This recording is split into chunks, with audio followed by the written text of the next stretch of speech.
দেশি মুরগির ঝোল বানানোর জন্য মাংসগুলোকে আমি হাই ফ্লেমে ফ্রাই করে নেব। আর অন্যদিকে রান্নাটা তাড়াতাড়ি করার জন্য কড়াইতে তেল দিয়ে তেজপাতা গোটা গরম মশলা শুকনো লঙ্কা ফোড়ন দিয়ে পেঁয়াজ আদা রসুন টমেটো লঙ্কা বাটা দিয়ে সামান্য জিরে গুঁড়ো অ্যাড করে মশলাটা ভালো করে বানিয়ে নেব। এবার মশলাটা আমি চিকেনগুলোর সঙ্গে খুব ভালো করে মিশিয়ে নেব। এই রান্নাটা যদি কাঠের উনুনে হয় তাহলে কেমন হবে, পুরো জমে যাবে।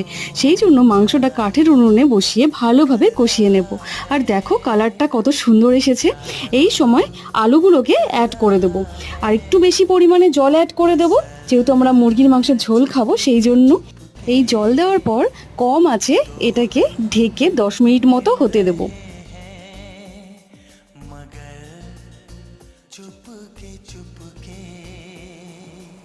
এরপর সামান্য চিনি ও গরম মশলা দিয়ে নামিয়ে নেব। দেখতেই পাচ্ছ ঝোলটা কত সুন্দর হয়েছে, কালারটা যেমন সুন্দর হয়েছে খেতেও ততটাই ভালো হয়েছে। জাস্ট ফাটাফাটি অসাধারণ খেতে হয়েছিল। ট্রাই করে অবশ্যই দেখবে।